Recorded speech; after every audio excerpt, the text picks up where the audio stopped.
मुझे आईपीएस नहीं जचा। बस अगर मुझे नहीं मिलती ये रैंक तो मैं आईपीएस मैंने ज्वाइन कर लिया था। बचपन में जैसे कहा था कि मुझे आर्मी में जाना है तो उन्होंने कहा आर्मी में जाओ, एयरफोर्स में जाना है एयरफोर्स में जाओ। मैंने कहा इंजीनियर बनना है तो इंजीनियर बन जाओ। बता रही हूँ कि मैं जॉब भी करती थी साथ साथ। तो क्योंकि मैं जॉब करती थी साथ साथ, ऐसा मैंने कोई अलग से दिल्ली जाके कोई कोचिंग नहीं करी है।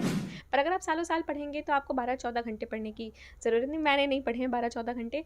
हाँ, मैंने ज़रूर पढ़े हैं 10 घंटे के आसपास। मुझे डांस करना काफ़ी पसंद है, तो मैं ऑनलाइन क्लासेस भी लेती थी कथक की, तो ये भी मेरा कंटिन्यूड रहा। ऑल इंडिया 36वीं रैंक हासिल करने वाली मुस्कान श्रीवास्तव, जो कि अब आईएएस बन गई हैं, वो हमारे साथ मौजूद हैं बात करने के लिए। सबसे पहले आपको बहुत बहुत बधाई हो गोंडा पोस्ट की तरफ से कि आपने इतनी कठिन परीक्षा को बहुत ही आसान तरीके से पास किया है। क्या कुछ जर्नी रही है, दर्शकों को बताइए। सबसे पहले थैंक यू सो मच, आपने इस तरीके से मेरा इंट्रोडक्शन दिया। मैंने पहली बार परीक्षा ये यूपीएससी सिविल सर्विसेज एग्जामिनेशन 2023 में दी थी। तब मुझे 98th रैंक मिली थी। उसके बेसिस पे मैं आईपीएस मुझे एलोकेट हुआ था। और ये 2024 यूपीएससी सिविल सेवा परीक्षा मेरा दूसरा अटेम्प्ट था, जिसमें मुझे 36th रैंक आई है। मैं मूल रूप से गोंडा की रहने वाली हूँ और मेरी एजुकेशन स्कूलिंग यहीं फातिमा सीनियर सेकेंडरी स्कूल से हुआ है। आप इससे पहले भी आईपीएस की आपको मतलब रैंक मिल चुकी है। क्या ऐसा लगा कि आपको आईएएस की तैयारी करनी थी, आईपीएस आपको नहीं जचा? ऐसा नहीं है कि मुझे आईपीएस नहीं जचा। बस अगर मुझे नहीं मिलती ये रैंक तो मैं आईपीएस मैंने ज्वाइन कर लिया था। और मैं उसी उसी के साथ संतुष्ट रहती और आगे उसी में ही अच्छे से अच्छा काम करने की कोशिश करती। हालांकि मेरा हमेशा से सपना था कि मैं एक आईएएस ऑफिसर बन सकूं। आईएएस के पास ज़्यादा डाइवर्सिटी होती है काम करने के लिए। आप एजुकेशन में काम कर सकते हैं, आप हेल्थ में काम कर सकते हैं, फाइनेंस में काम कर सकते हैं। और तो डाइवर्सिटी को देखते हुए मेरा ज़्यादा इच्छा करी कि मैं आईएएस के लिए प्रयास करूँ। इस परीक्षा को पास करने में क्या-क्या कठिनाइयाँ आईं? जो सबसे मूल रूप से ये होता है कि महिलाओं के लिए बाहर की फ़ील्ड बहुत मतलब बाहर बाहर बहुत दिक्कत होती है। किस-किस तरह की कठिनाइयों का सामना करना पड़ा और क्या-क्या कितने लोगों ने आपका सपोर्ट किया? घर का सपोर्ट कैसा रहा? घर का तो हमेशा से ही सपोर्ट रहा है। और मेरे स्कूल में मेरे टीचर्स भी, कुछ टीचर्स थे जो थोड़ा कनेक्टेड रहे, तो उन्होंने हमेशा से ही मुझे सपोर्ट किया। उन्होंने कभी नहीं कहा कि लड़के और लड़कियों के लिए कुछ भी अलग होता है। और मेरे पापा ने तो कहा भी था। एक बार मैंने बचपन में जैसे कहा था कि मुझे आर्मी में जाना है तो उन्होंने कहा आर्मी में जाओ, एयरफोर्स में जाना है एयरफोर्स में जाओ। मैंने कहा इंजीनियर बनना है तो इंजीनियर बन जाओ। जो कहा है हमेशा से ही सपोर्ट किया है। कठिनाइयाँ अब आप कह सकते हैं, क्योंकि यूपीएससी की परीक्षा में जो सिलेबस है वो बहुत बड़ा है। और क्योंकि मैंने ग्रेजुएशन इंजीनियरिंग से ही की है और मैं सॉफ्टवेयर इंजीनियर भी रही, तो मैं जॉब कर रही थी। तो उसके साथ जब मैंने पढ़ाई करती थी तो उसमें थोड़ा सा समय का क्रंच हो जाता था। और क्योंकि मुझे जॉब भी करनी रहती थी और सिलेबस बहुत बड़ा है। और कभी-कभी जब आप डायरेक्शन लेस फ़ील होता था, क्योंकि सिलेबस इतना ज़्यादा ओशियन जैसा है कि आपको फ़ील होता था कि शायद पता नहीं कि सही डायरेक्शन में जा रहे हैं कि नहीं। ऊपर से आप देख सकते हैं कि सीट्स बहुत कम हैं सिविल सर्विसेज में, केवल 1000 सीट्स हैं और देने वाले लोग लाखों लोग हैं। तो इस वजह से भी एक अनप्रेडिक्टेबिलिटी बढ़ जाती है कि आपका होगा कि नहीं होगा। और सब्जेक्टिव एग्जामिनेशन है, तो आप अपने परफॉर्मेंस को जज करना थोड़ा मुश्किल हो जाता है। जैसे आप प्रीलिम्स की परफॉर्मेंस जज कर सकते हैं, क्योंकि वो केवल ऑब्जेक्टिव क्वेश्चंस आते हैं तो आपको जज कर पाते हैं। पर सब्जेक्टिव पेपर में आपको आंसर्स आपके एग्जामिनर्स को पता अच्छा लगेगा कि नहीं लगेगा। ये सब चीज़ें जो होती हैं, तो ये आपको थोड़ा-सा अनप्रेडिक्टेबिलिटी बढ़ जाती है। तो मैं ये कहूँगी कि इस वज़ह से थोड़ा-सा डर भी लगता था कि कैसे होगा सब। जब शुरुआत में आपने ये सिविल सर्विसेज की तैयारी करना शुरू किया आपने, तो कठिनाइयों का सामना करना पड़ा रहा होगा। रिश्तेदारों का कैसा सपोर्ट रहा है जो आपके? नहीं, रिश्तेदारों का भी हमेशा से बहुत अच्छा सपोर्ट रहा है। और मैंने जब पहला अटेम्प्ट दिया था अपना प्रीलिम्स का, तो उस समय मैं आपको बता रही हूँ कि मैं जॉब भी करती थी साथ-साथ। तो क्योंकि मैं जॉब करती थी साथ-साथ, ऐसा मैंने कोई अलग से दिल्ली जाके कोई कोचिंग नहीं करी है, तो ऐसा मैंने नहीं किया है। तो बट जब मैंने लोगों को पता चला कि हाँ, मैं यूपीएससी की एग्ज़ामिनेशन देना चाह रही हूँ या देने का प्रयास करने जा रही हूँ, तो सब लोगों ने सपोर्ट किया। सब लोगों ने कहा कि हाँ, सब कुछ करें। फिर फिर मैंने बीच में अपनी जॉब छोड़ दी थी जब प्रीलिम्स का एग्जामिनेशन हो गया फिर उसके बाद। और तो तब लोगों ने ज़रूर बोला कि बेटा ये थोड़ा-सा अनप्रेडिक्टेबल एग्ज़ाम है, तो आप इतना बड़ा रिस्क लेना चाह रहे हो कि नहीं? पर एक बार जब लोगों को लगा कि हाँ, मैं कर सकती हूँ, लोगों ने को महसूस हुआ कि शायद मैं कर सकती हूँ, तो सबने ही सपोर्ट किया है। ऐसा किसी भी रिश्तेदार ने मुझे कभी भी डिस्करेज नहीं किया है, सबने जॉब अच्छा करते किया है। हुए आपने पढ़ाई जारी रखी। क्या हाँ। जैसे बहुत से लोग होते हैं कहते हैं कि भैया हमको तो जॉब करना है, पढ़ाई छूट जा रही है, ऐसे भी लोग हैं। उन लोगों को क्या संदेश देना चाहेंगी या जो युवा इस फ़ील्ड में तैयारी कर रहे हैं? सबसे पहले तो अगर आप अपने जॉब से संतुष्ट हैं तो इससे अच्छी तो कोई बात ही नहीं हो सकती है।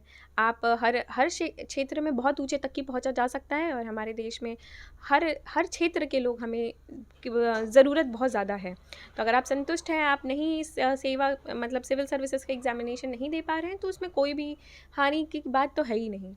दूसरी चीज़ है कि हाँ, जॉब के साथ देखिए कठिनाइयाँ तो बहुत होती है। आखिरकार मुझे जॉब छोड़नी पड़ी क्योंकि जी। नहीं हो पा रही थी और वो कहीं न कहीं रिस्क था, बट मैं ऐसे भी लोगों को जानती हूँ जिन्होंने कभी जॉब भी नहीं छोड़ी और उन्होंने क्रैक किया है। तो आप ऐसा नहीं है कि नहीं हो सकता है, बट थोड़ा-सा ज़्यादा मेहनत लग जाती है क्योंकि जॉब में भी आपको अच्छे से देना होता है, 7-8 घंटे तो आपके जाएँगे ही, तो थोड़ा समय ज़्यादा लग सकता है। पर ऐसा नहीं है कि नहीं किया जा सकता है, बहुत सारे लोग हैं जो जॉब नहीं छोड़ते हैं, उनकी मजबूरी होती है कि नहीं छोड़ सकते हैं। फिर तो भी आप तैयारी करते रहते हैं। तैयारी तैयारी करते रहते हैं, तो आप अपना डिस्करेज ना हो, आप अपने हिसाब से अपना वो बनाएँ। हो सकता है कि आप 1 साल नहीं, आपको 2 साल लगेगा। अगर नॉर्मली 1 साल लोगों को लगता है, आपको 2 साल लगेगा, बट आप कर सकते हैं। ऐसा नहीं है कि नहीं लोग करते हैं। कितने घंटे आपने पढ़ाई की है और क्या आपने इस जो तैयारी कर रही थीं आप, आपने कहीं कोचिंग किया है, कहीं कुछ जॉइन किया था? जी, मैंने जब स्टार्टिंग की थी, जो 2023 का पहला अटेम्प्ट था, तो जैसे मई में उसका पहला प्रीलिम्स का पेपर था। तो ज़्यादा टाइम तो जॉब में चला जाता था, तो उसमें 5 से 6 घंटे ही से ज़्यादा नहीं निकल पाते थे। पर सैटरडे, संडे थोड़ा ज़्यादा रिलीविंग होता था। ज़्यादा पढ़ती थी मैं क्योंकि छुट्टी रहती थी और मैंने 2022 के एकदम स्टार्टिंग से किया, तो मतलब प्रीलिम्स आने तक की मैं 1.5 साल ऑलरेडी पढ़ चुकी थी।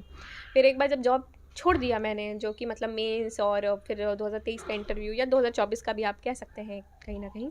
तो तब मैं नियमित रूप से हर दिन 7-8 घंटे, जब एग्ज़ाम दूर होता था, जैसे 4, 5, 6 महीने बचे हैं और जब एग्ज़ाम जैसे अब 2 महीने बचे हैं या पास आ रहा है, तो थोड़ा-सा ज़्यादा पढ़ लेते थे, 9-10 घंटे, बट एग्ज़ाम टाइम पे 10 घंटे के आस-पास। तो नियमित रूप से तो 7-8 घंटे पढ़े हैं और एग्ज़ाम के आस-पास जैसे 1 महीना बचा है, तो 10 घंटे के आस-पास लगभग इस तरीके से हुआ है। सफलता का मंत्र क्या है जो युवा तैयारी कर रहे हैं और वो जैसे कुछ लोग तो पास हो गए हैं, करीब 1009 कैंडिडेट्स का नाम आया था और कुछ लोग इसमें फेल हुए होंगे, उनको क्या कहना चाहेंगी? सबसे पहले तो आप डिस्करेज ना होएँ। दूसरी चीज़ ये है कि आपको हर चीज़ को बैलेंस लेके चलना चाहिए। आपको ये समझना चाहिए कि यूपीएससी का जो एग्ज़ाम का साइकिल है, वही 1 साल तो वही चलता है। तो 1 साल ये चलता है और आपको लगभग 1 साल पहले से, प्रीलिम्स देने से पहले से एटलीस्ट आप पढ़ाई कर रहे होते हैं। तो एटलीस्ट आपको 2 साल तो लग जाते हैं, जब तक कि आप पढ़ाई शुरू करते हैं और जब तक कि आप फाइनल लिस्ट में आते हैं। तो आप 2 साल, जब आप तभी वो पढ़ाई आप कर पाएँगे, तब जब आप हर चीज़ को थोड़ा-सा बैलेंस करके चलें। थोड़ा अपने सेहत पे भी ध्यान दें। बहुत सारे लोग होते हैं कि पढ़ने के चक्कर में वो सारे सेहत पे ध्यान देना बंद कर देते हैं। पूरा दिन जैसे बैठे रहना हो जाता हुँ। है, तो थोड़ा-सा उस पे भी ध्यान दें, क्योंकि अगर आप अच्छा खाएँगे-पिएँगे, अच्छे से सोएँगे, तो आप ज़्यादा बेटर पढ़ भी पाएँगे। आपका मन अच्छा रहेगा, तो आप ज़्यादा बेटर एब्ज़ॉर्ब कर पाएँगे। जो चीज़ आप 2 घंटे में करने वाले थे, हो सकता है आप 1 घंटे में कर दें। तो थोड़ा-सा नींद और उस पे भी थोड़ा-सा ज़रूर से ज़रूर ध्यान दें और हम लोग को ये समझना चाहिए कि आखिरकार हम लोग एक इंसान हैं, तो बीच-बीच में कभी-कभी ब्रेक लेना भी ज़रूरी पड़ जाता है। इसलिए नहीं कि आप बाद में हुँ। और बेहतर कर पाएँ, तो उस तरीके से आपको हर चीज़ को बैलेंस लेके चलना चाहिए और डिलिजेंटली पढ़ाई करें। ये नहीं कि आप एग्ज़ाम के बस 2 महीने पहले, 4 महीने पहले से आपको करें, आप सालों-साल, आपका भले 1.5 साल पहले ही, अभी 1 साल क्यों ना हो कि 1 साल बाद जैसे 2026 का अगर आपको पेपर देना है, तो आपको अभी से ही थोड़ा रेगुलरली पढ़ाई करना चाहिए। अभी ज़रूरी नहीं है कि आप 12-14 घंटे पढ़ें, पर आप कोशिश करें कि 7 घंटे, 6 घंटे जितना आप अच्छे से दे पाएँ, जो भी वर्किंग है, वर्किंग लोग जैसे अगर आप 4 घंटे दे पा रहे हैं, पर जो भी आपसे मैक्सिमम हर चीज़ को बैलेंस करते हुए जो भी मैक्सिमम दे पा रहे हैं, आप सालों-साल अच्छे से पढ़ाई मतलब करें। 12 घंटा, 14 घंटा पढ़ने की कोई ज़रूरत नहीं है, वो उनके ऊपर निर्भर हाँ जी, करता है। 12-14 घंटे देखिए, मुझे तो नहीं लगता है कि आपको ज़रूरत है, अगर आपने सालों-साल अच्छे से पढ़ाई करी है तो। आप साल भर आप नहीं पढ़ेंगे, तो आप हुँ। 4 महीने में आप सिलेबस कंप्लीट करने की केवल कोशिश करेंगे, तो हो सकता है आपको ज़्यादा लगे। पर अगर आप सालों-साल पढ़ेंगे, तो आपको 12-14 घंटे पढ़ने की ज़रूरत नहीं। मैंने नहीं पढ़े हैं 12-14 घंटे। हाँ, मैंने ज़रूर पढ़े हैं 10 घंटे के आस-पास। जब 1 महीना बचा है, तब तो वो आप अपने आप पुश होने लगता है कि आप कि अब पढ़ना है, अब पढ़ाई एग्ज़ाम करना आ है। रहा है। पर नहीं तो सालों-साल अब जैसे अगर 6 महीना दूर है या 1 साल दूर है तो मैंने लग रेगुलरली पढ़ाई की है 7-8 घंटे। बीच-बीच में ब्रेक भी लिया है कि जैसे हर 15-20 दिन में 1 दिन ऐसा हो जाता था कि मैंने कुछ पढ़ाई नहीं करी है। तो वो भी है कि ज़रूरी है, पर आप रेगुलरली पढ़ेंगे तो आपका सारा काम अच्छे से हो सकता है। पढ़ाई करने के दौरान जैसे कभी-कभी ऐसा होता है कि बहुत ज़्यादा स्ट्रेस हो जाती होंगी। उस दौरान ऐसी कौन-सी हॉबीज़ रही है आपकी जिसने आपको बैलेंस में रखा हुआ है? हुँ। सबसे पहले तो जैसे वॉक करना तो हमेशा से ही मेरा था। तो जैसे मैं सवेरे उठते ही सबसे मेरा जो फर्स्ट होता है कि मैं सनलाइट लूँ और थोड़ा वॉक करूँ। तो और शाम को भी मैं ज़रूर वॉक करती थी और फिर बाद में मैं थोड़ा-सा एक्सरसाइज़ भी इनकॉर्पोरेट किया था कि मैं आधा घंटा एक्सरसाइज़ करूँ।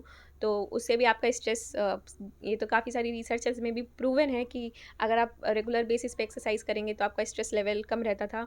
और मुझे डांस करना काफ़ी पसंद है, तो मैं ऑनलाइन क्लासेस भी लेती थी कथक की, तो ये भी मेरा कंटिन्यूड रहा।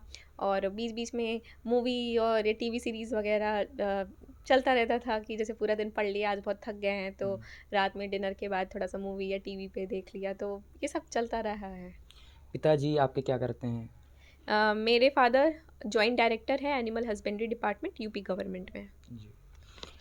जब आप पढ़ाई कर रही थी उस दौरान आपकी माताजी की तरफ से कैसा सपोर्ट रहा? क्योंकि अगर परमानेंट देखा जाए तो आपकी माताजी ही घर में रहती रही होंगी।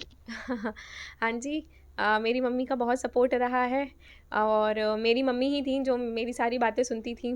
मैं जॉब में भी जैसे मुझे परेशानी होती थी कि मुझसे कभी कुछ काम का डेडलाइन नहीं पूरा हो पा रहा है, कुछ है, तो वो भी वही सुनती थीं।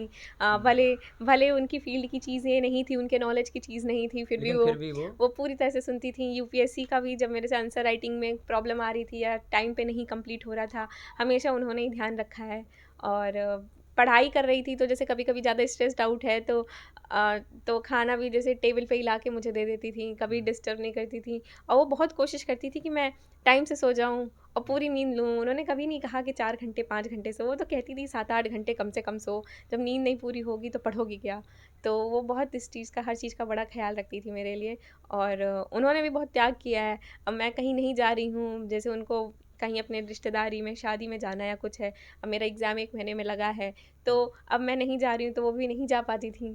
तो ये सब भी उन्होंने बहुत किया है। आपके कितने भाई-बहन हैं? घर में कौन-कौन लोग हैं? मेरी एक छोटी बहन है वो डॉक्टर कोपल श्रीवास्तव, वो वेटनरी साइंस में फाइनल ईयर में स्टूडेंट हैं और मेरे मम्मी-पापा डॉक्टर सुधीर कुमार श्रीवास्तव और मेरी मम्मी मिसेस कंचन श्रीवास्तव। भाई नहीं है? जी नहीं। जी। अ, तो देखा ये थी मुस्कान श्रीवास्तव जिन्होंने 36वीं रैंक लाकर अपने परिजनों का नाम तो रोशन किया ही, साथ ही गोंडा ज़िले का नाम भी रोशन किया है। एक सवाल, लास्ट सवाल जो हमसे छूट गया है, ऐसा कौन-सा आपको बदलाव लग रहा है समाज में, जो आईएएस बनने के बाद आप उसको पूरा करेंगे? बहुत सारे बदलाव की ज़रूरत तो है, जैसे आप मैं एजुकेशन सेक्टर से काफ़ी मुझे लगाव है। मुझे ऐसा लगता है कि एजुकेशन ही एक ऐसी चीज़ है कि हर चीज़ को पूरा कर सकती है। एजुकेशन से आप लोगों का उत्थान कर सकते हैं, जो भी तरीके के बदलाव हैं वो एजुकेशन है। तो अब हम लोग काफ़ी चीज़ सुनते हैं कि जैसे बहुत सारी नई चीज़ें ट्रेंड्स में आ गए हैं, आर्टिफ़िशियल इंटेलिजेंस वगैरह हो गया, स्मार्ट स्कूलिंग हो गया है। तो एजुकेशन सेक्टर रूरल एरियाज़ में अभी जैसे हम लोग रिपोर्ट में भी पढ़ते रहते हैं कि अभी लोग तो स्कूल अब जाना शुरू कर दिए हैं, बट उनका जो आउटकम है कि आप एक क्लास 3 के बच्चे को क्लास 2 की चीज़ें भी नहीं अच्छे से रीड कर पा रहा है, तो उन सब चीज़ों के लिए रिफ़ॉर्म्स की बहुत ज़रूरत है। तो मैं कोशिश करूँगी कि मैं इस डायरेक्शन में ज़्यादा काम कर पाऊँ। एजुकेशन के क्षेत्र में। जी।